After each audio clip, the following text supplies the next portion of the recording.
All right, welcome back, everyone. And we want to welcome into the show for our final segment the incredible Ruthie Bolton joining us to talk some college basketball and a little bit about her new book, a little bit about women's basketball as well. Ruthie, always good to see you and always good to talk. Hey, you know what, Doug? It's really good. Always good to be here. And I see your Auburn pillar back there to your right, my left. War Eagle in the house. It's War Eagle time. As a matter of fact, they deserve a whistle blow. Game time, baby. Let's go. I know you've been working people out constantly, right? That's kind of what you do now. Oh yeah, I do that. Player development. I do a lot of stuff in the mind too. I train players and athletes, but I also work on the mind and mental aspect of the game because really that's what helped me as a player. When I talk about my career, my mindset is what really changed. It moved the needle in my career. Yeah. We've been talking a lot of college basketball tonight. And of course, a lot about the guys. I know you've been following that, watching them get to the Final Four and win that game against Michigan State on Sunday in Atlanta. It's a really exciting time for college basketball and for Auburn basketball right now. It really is, man. I'm so proud of them guys. And they started off so strong, and then they went through a little hard patch. But that's why it's a season long. You go through different seasons of the season, but they are playing that well now. I think they have a really out a very balanced team, And so yeah, I think if they go out, I would focus on 5 minutes at a time. If they go into 5 minutes at a time, I think they can win this thing. But they got they definitely got their work cut out for them. But yeah, they've been playing fun to watch, a fun team to watch. Now, they need an inspirational talk from you, maybe. You've been to the Final Four, right? Yes, I've been there. Hey, you know what? Here, seize the moment. Seize the moment. Hey, you got it. It's a saying. You always train like you number two, and you play like you number one. You go out there and say, you know what? There's no way. We worked too hard. You're not gonna take this from us. That's the mentality. It's like, you know what? We want it all, and you just that hunger. Like there's gonna be, and you got that journey through the game. It's like you got to say, hey, listen, we got 10 minutes left in this quarter. Listen, we got to win the next 5 minutes. You got to have team goals, and I'm sure that they have team goals, but you got to stay locked in. And it's the team that make the less mistakes. And I feel like the more locked in you are, the more locked in they'll be, the more less mistakes they'll make. Yeah, we'll see what happens. We'll see what happens Saturday evening about 5 o'clock Central Time. But the big news as far as the Auburn women's program, too, an interesting hire from Auburn. Not one of the names that we were hearing initially, but Larry Vickers, who won the Kay Yow Award, I saw this week. Kind of an inspirational award that we're talking Yeah. about that. But what do you think about Coach Vickers and the direction that Auburn is heading? Maybe. Yeah, well, I didn't know a lot about him. I talked to my Olympic coach, Tara Vanderveer, and she said she knows him. She played him some years ago, and I said he's a good guy. But I think, you know what? Hey, I talked to the AD about it, and he said he thinks that he gonna be able to take this team in a good direction. The women's basketball team. So I think, I've heard it from two great people. Like, hey, so you know what? Hey, to be honest, I don't know if it's being transparent, but I would love to be part of the movement. Hey, I played at Auburn, my experience there. When I share my story all across the world, I talk about that Auburn changed my life forever. The challenges, the adversity, but that's where I found my true self. So how amazing that would be to share that story with some of these athletes that's coming in. Like, hey, I've been where you are. I've dealt with all that, but my story, because nobody can tell my story like I can. And the fact that it started at Auburn, to me, I feel like it fits. So hey, I always say I wear my whistle because I'm being intentional. I'm in a full court press. So hey, maybe it'll come true. But I really I want Auburn to get back to where we used to be. And War Eagles is a great school, great campus. My kids love it there. And every time we go, they're like, "You went to this school?" I said, "Yes." They get excited. So I'm excited where the program can go because we need to get back to where War Eagle, the winning mentality. Yeah, no question about it. I think you'd be a great addition. And when the job came open, you were the first person I thought of. I've told you that several times, but That was very humbling too. I was like, "What, you guys?" That was very humbling, and thank you for believing in me. yeah, especially you've never really gotten into coaching, but uh, just like you said, talking about the Auburn connection and all the people that you know through your experiences with the gold medals and the Olympics and the Final Fours, it just seems like a no-brainer to me. And the thing about it that I know I don't have a lot of coaching experience per se, but coaching at the end of the day, the coaching staff need different things. They need a person that's good in X and O's. They need chemistry on the staff. What I would bring might not be all the X and O's, but I would bring experience and I would bring communication. Coaching is about communicating and find a way to move your players and make them believe in the culture what you're trying to create. I know how to communicate. I know how to motivate. I know how to inspire and empower, and that's 70% of coaching right there. So, but yeah, I know without a doubt. I love proving myself though. I love proving myself. So I would love to. Hey, you know what? Don't take my word for it. Show me. Let me prove what I can do. Yeah.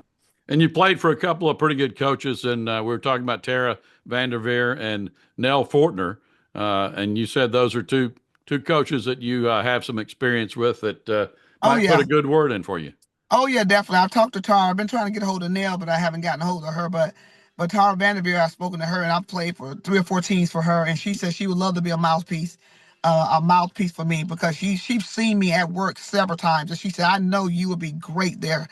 And she said you are a very untraditional hire. People got to sort of know what you bring. It's almost like a player.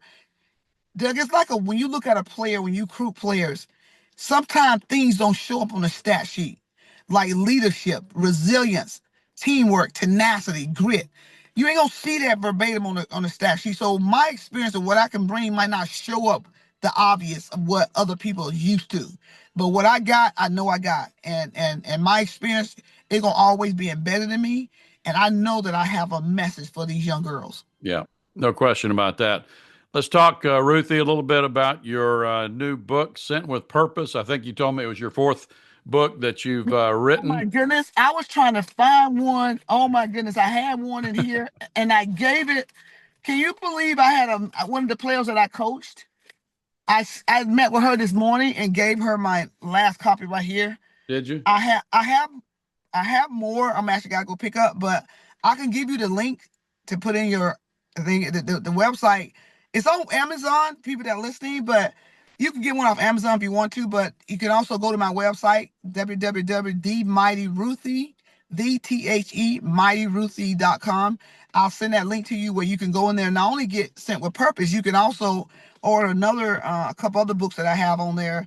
The Ride of a Lifetime, Radiant Mindset. So I always get these nudge to share my story, and then sharing the book is like I think the Holy Spirit keep telling me. I said, Holy Spirit, okay, just stand down for a minute, because I'm actually also doing a children's book called Gold Medal Moments. I'm excited about that. It's very animated for little kids, but like I said, I want to coach.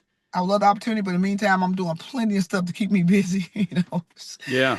Well, I just thought Sent with Purpose. That sounds like the epitome of Ruthie Bolton. So, what I was just wondering, what was your inspiration for writing this one? Really, it came from the belly of my heart because we're in seasonal. At times when I moved back home about 4 or 5 years ago, and I just like being, I said, I want to stay walking in my purpose, but because I've gone through a lot in life, and sometimes you don't know where to stay. You don't know where to turn left or right. You don't know what, you sort of like puzzled by where you should go.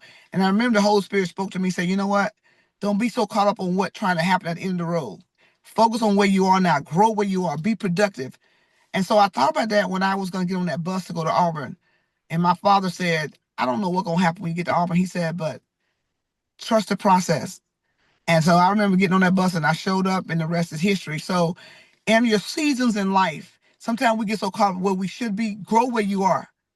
One of the chapters in the book is called The Power in the Pause. Now, when you're in a pause phase, you can't just sit there and be idle and be dormant and just sort of have a bad attitude. And you can still be productive in your power and your pause and your waiting. So this book is about recognizing the season you're in, trusting where you are, grow where you are, and then the success and the win gonna just win. They're like playing basketball.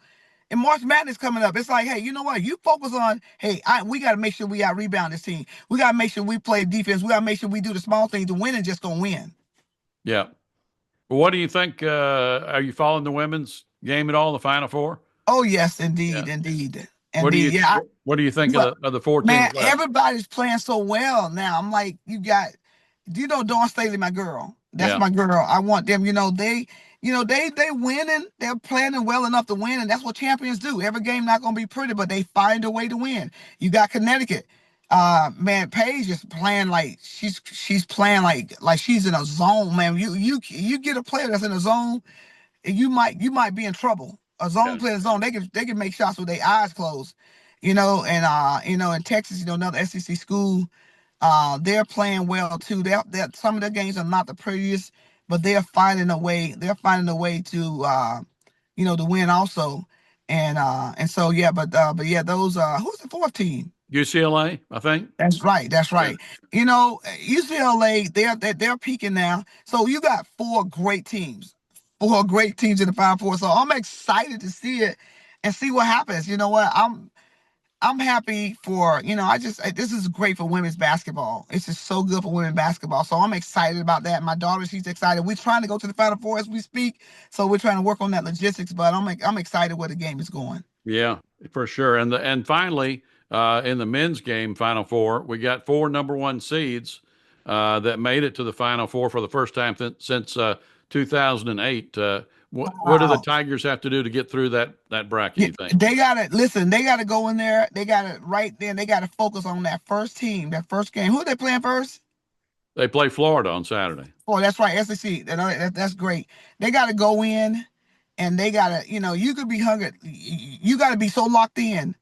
Like I said, the more you locked in, the less mistakes you're gonna make, and they have to just go in. I'm sure they scouted Florida, but they have to play. I think a lot of time in big games like that, you have to play 5 minute segments.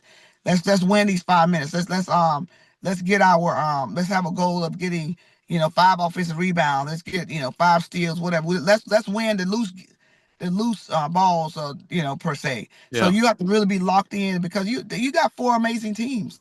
And so, in three other teams, so you have to be. So I think they can do it. They have the team that people gonna try and figure out how to beat Auburn because they got great presence inside and great presence with guards. So I think it could be theirs. It won't be easy, but if they stay locked in and stay balanced and I think they could they could walk away with a win with the championship. I think you're right. I like the way you put that. Who do they play in their first game? Because we're going to beat Florida and go to the second game, right? Yes, yeah, they go who to play. I know the first game second. The second game, yeah, they're gonna be ready. Yeah. It's amazing when you get there. You have to sort of be. So they have to think about like right now, and like I said, sometimes those losses, it's always nice to go undefeated, but sometimes those losses wake you up. Like whatever woke them up, those games that they lost, they don't want to get back into that mindset. Whatever happened there, they want to leave it and they want to focus on what do we need to do to win and go back to that how they started the With season off, when they would yeah. win those big games. So, but it's there. They stick together as a team. Individually, do what they need to do for the team. Individually, like there's a quote that I love: "In order for my team to get better, I must first get better." So each one has to step up to the plate and do what their responsibility is. Yeah. Well, hopefully they'll bring it home and we can roll Toomer's Corner on Monday night. And Ruthie, always good to visit. Congratulations on the new book. And as always, War Eagle. War Eagle, baby, it's game time. Let's go.